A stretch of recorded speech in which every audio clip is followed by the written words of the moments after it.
Dr. Nadine Kouba works with clients to enhance their leadership skills and accelerate their businesses. Nadine is a trained and certified executive and professional coach through the International Coaching Federation. She has presented workshops, consulted, and coached individuals across the United States and globally in the Asian Pacific region, in the Middle East, and Europe. Today I give you our very own Dr. Kouba.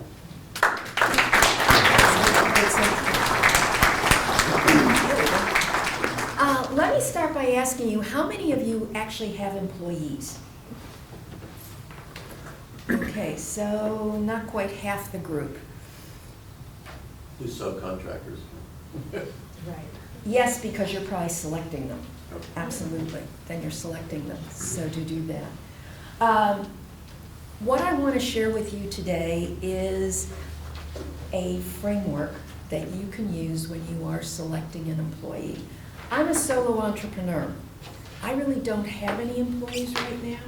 However, it might get to the point where I need to hire a virtual assistant, or that I might be looking at, maybe I have a larger contract and I want to work with another coach, then I need to select the right coach. So whether you actually have employees or not, I think this might be applicable to you. And what I want to do is definitely look at, as Mark said, hiring the right person is critical if you're going to grow and have a successful business. And if you don't get the right person, kind of laid out the pain points for you of what can happen if you get the wrong selection. And it's going to cost you a lot of time and money, because if I've not hired the right person, I have to put up with finding the right way to let them go legally to do that.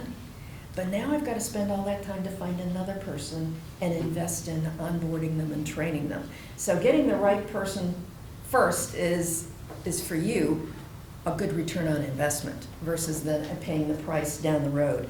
And when I was in the corporate world, we figured out that if you lost a person, it was going to cost you 2.5 times their salary to replace them with who's picking up the work, or the work that's not happening while they're gone, not to mention your time that's now funneled into that.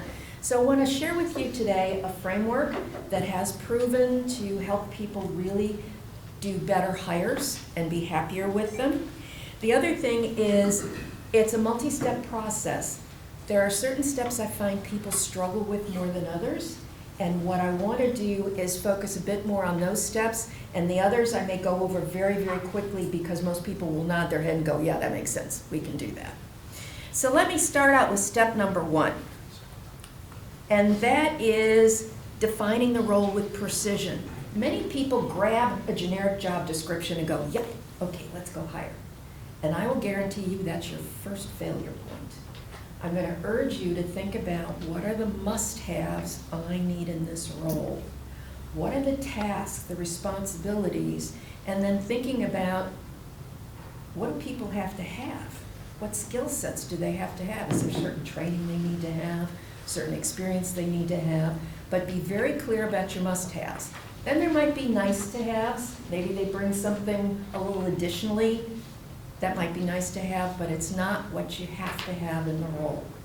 And once you sort yourself out through those, I urge you to think about, how will you know if the person is succeeding? What about in the first 90 days, the first 6 months, a year?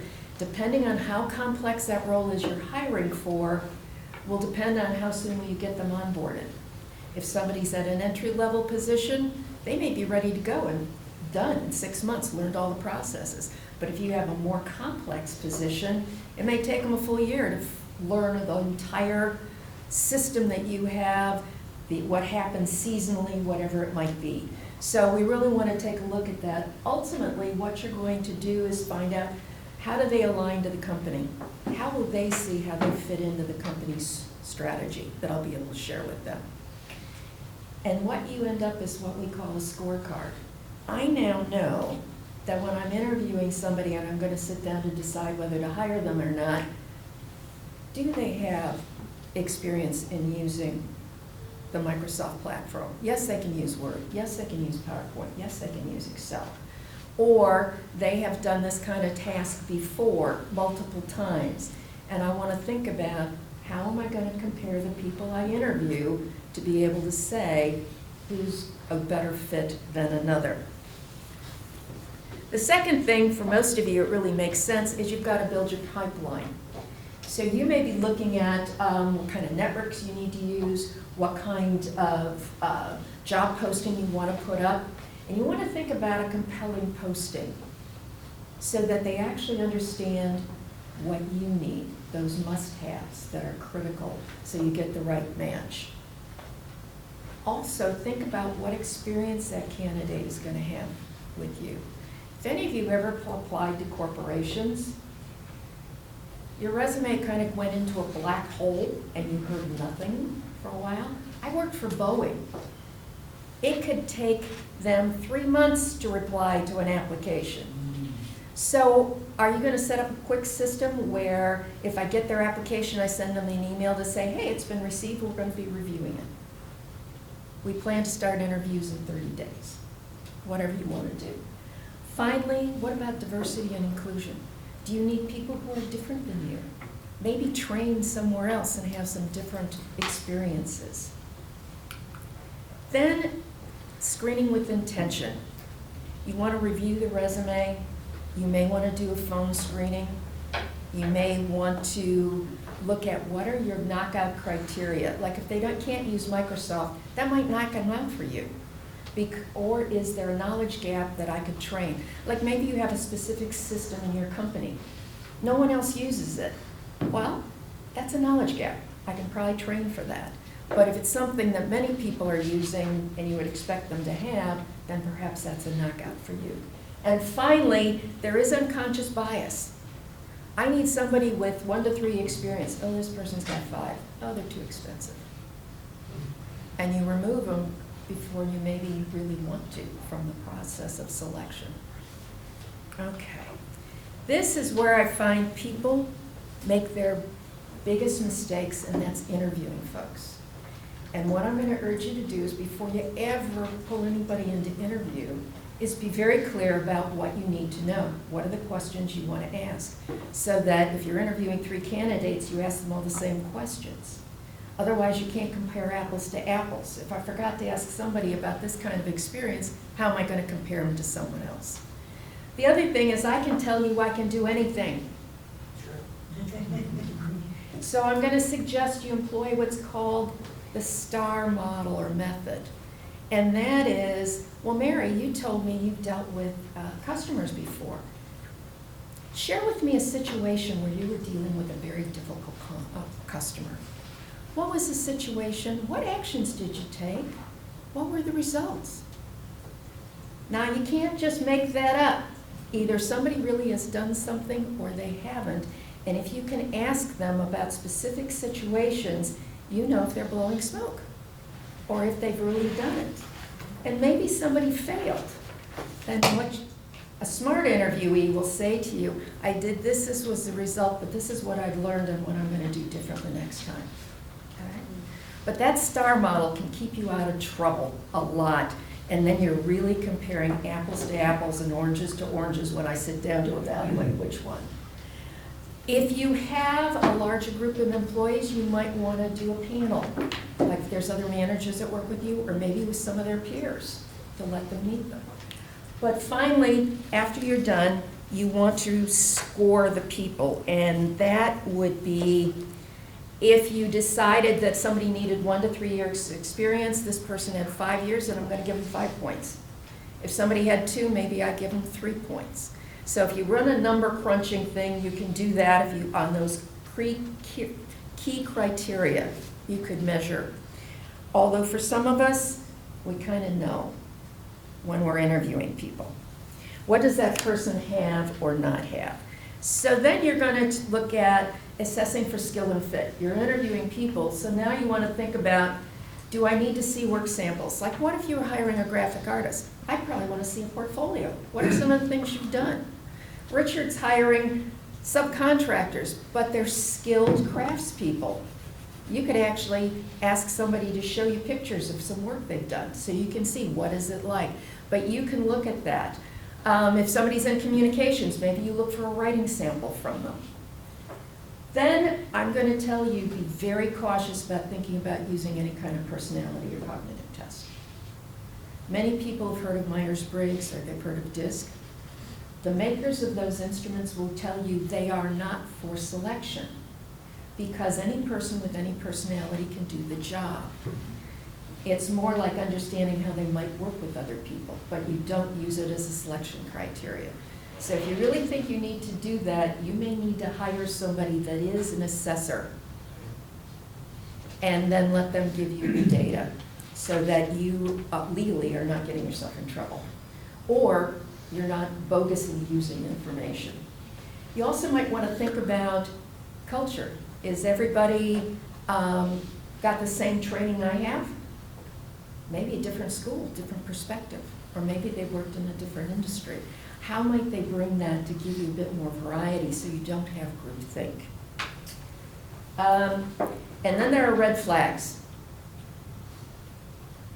Something in your gut is just telling you something's not right. Pay attention to that, okay? But make sure you've really looked into checking out whether they have the skills and abilities. The other thing you want to do is you want to find out, does this person really have what they say they have? You have no idea how many people apply for medical jobs that require licensing, and the folks have never even attended a school. They've not gone to a medical school, they've not gone to nurses training, they're not physical therapists, but they throw their resumes in anyway, which is why big corporations have those selection tools where they review the resume. It's the actual program they have, because the HR people can't look through 300 resumes and find out 60% of them don't even come close to having what they need. So you want to find out if they do. I'm a professionally certified coach. If a company is hiring me or an individual is hiring me, they actually can go to the International Coaching Federation's website, and there is a listing there of every coach who is certified and what level they're certified at. Me just handing them a certificate now with what people can do in Canva and graphics, oh my God. There was a job I applied for where they didn't want my diploma, they wanted my transcript from the university to prove that I had what I have. You want to verify as well to make sure that that person really is doing it. Because ultimately, some of you may need somebody who's bonded. Are they going to be handling money? This is where you might want to hire an outside firm, an HR specialist, who can do those background checks for you. Okay. Then you're going to make your decision. And this kind of outlines what it is. If you had panel interviews, are you going to get some thoughts from the other people, or is it a single hiring manager and you make the decisions? You want to avoid certain things.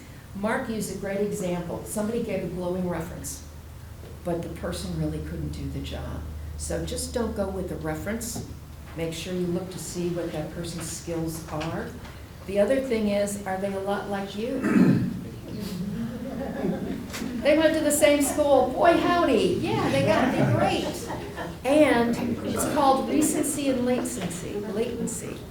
The last person I interviewed is very vivid in my mind. So do I favor them because I'm remembering their details better than others? And I will tell you, hiring the best of the worst costs you money. There are reasons not to hire. Okay, you're going to make an offer. You can see my slides later. Then, this is really important, and Mark made a great point when he was talking. You want to onboard them really well, because then you engage that person and they will have a greater chance of longevity in your business. And as he mentioned, you want to be really clear with the expectations. What does good look like? What do I need to see? Also, how do they contribute to us as a company reaching our goals? What specifically are they doing? So that was a very rapid run through these steps, but they are steps that you can use. And I would urge you, if you're going to look to hire, make sure you really know what you need that person to do, so that when you're interviewing them, you're getting the right information so you can make a very educated guess. And if you need to contact me, that's my contact information, and I think I have about a minute left. So what questions do you have? Could you pop up slide 8 real quick? Slide 8. That one, extending an offer? Sure.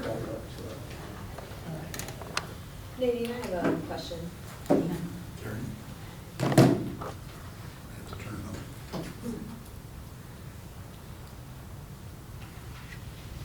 Sure, as soon as we get the working mic to you, I'll be glad to answer. Please hold, technical difficulties. Thank you. Okay, so with my virtual assistants business, I guess more of a limiting belief I had was that because everything is so, I guess sometimes random, you know, things pop up, it's hard to systemize what I'm doing on a day-to-day. And one takeaway is like, more about looking like at the tools, like what tools are they familiar with? There are recurring patterns like with that. So for what I'm doing, is that something you would suggest as far as like the expectations I'm setting for like who I hire? Is the tools that we use, or what would you? Oh, what would you say absolutely. about? Yeah, if you are hiring somebody, do they need to be proficient in Microsoft? Okay. Do they need to be good at social media? So which social media have they worked on? So thinking about what are the tasks they're going to do, then what is it they need to use? And that's the difference between a learning gap or nope, that's a knockout. So you might be willing to say, well, they know how to use LinkedIn, they know how to use Facebook, thank you, as I'm searching in my brain, Facebook, whatever. I can teach them how to use Twitter. You know, they've already got some skills, so yeah, that's teachable. Okay, Yeah. awesome, thank you. But for the rest of you, you know, if people are hiring you, think about that STAR model. They're hiring you, what kind of case or example can you use to share with them your expertise? Because we're all selling ourselves and our skills. And being able to quote a situation, the actions you took, what were the results, can be very, very powerful just as in selling for yourself. Yeah. The screen with intention Mhm. is, by that do you mean look for a reason to hire them? That's kind of how it. Oh, selecting with intention Yeah. is, I'm being very intentional about the questions I'm asking, so it goes back to what are those critical skill sets? What are the job responsibilities, tasks that person has to do? So if I'm gonna screen with intention before I do a big full interview, then I wanna ask a very few questions that let me know if some of that basic stuff I need is there before I waste my time to bring them in. And that could be if you get 20 applicants and it's like, I only got time to do an hour interview with, you know, 4, is that you might want to screen with intention then about who will I bring in and spend the time. Most of the time, people are looking for why they shouldn't hire somebody. Yeah, okay. Thanks. Okay, we got 2 more. So, How are we doing on, I'm going to check on You got time. 2 more minutes. 2 more minutes, so we make it 2 questions. So one of your slides, it was about personality and cognitive profiles. Mhm. And I guess the question is, when do you know it's really a good time to use that versus do you really need that kind of thing? I've got a couple of colleagues that specialize in doing that Mhm. for organizations that really want to make sure they're getting the right thing because it's really difficult sometimes to tell in the interview if you're getting what you think you're getting. Yeah, and I think sometimes it depends on the level of the job, and there's certain basic, like verbal skills, math skills, cognitive type tests that can be given, and that might be appropriate, but your friend that's doing it is a trained assessor, and that's the kind of person you'd want to contract with to do that. When I was hired by the May Company, I spent more than a half day with Psych Associates in Clayton, being assessed on financial acuity, IQ, my verbal skills, and the stuff they were using were hardcore psychological tests that only a psychologist could evaluate, and they did a report for every candidate to the hiring manager so they could compare apples to apples, oranges to oranges. Unfortunately, my role didn't require huge financial expertise. I was not going into finance. HR doesn't require quite that much, so. And one of the other things that these tools do, it really helps people get down to things like integrity, which you can really discern with the right kind of cognitive and personality profile. I mean, I've used this one guy, and he's helped to help organizations really kind of weed out folks that might not have been the best people in the world because of various kinds of integrity issues. Which is why some people want to do background checks. Yeah. And hire somebody to do background check. One last question, and time is up. Yeah, Bill? One question here. If you have a group interviewing situation or you have successive interviews, do you use a uniform set of questions so that everybody asks the same questions? Then you have a scorecard that everybody fills out the same? I would, if I was using a panel interview, I would make sure that, everybody had set questions they were going to ask, because again, they're going to be interviewing multiple people. I want to make sure they're asking the same questions to everybody. Not only that, it's legal, folks. If you're not asking the same questions of all your candidates, then how are you making good judgments? And you could find yourself in EEO problems. So I would urge you, but it's just good practice. So I have the right data from each person to do. Thank you all for your time and attention.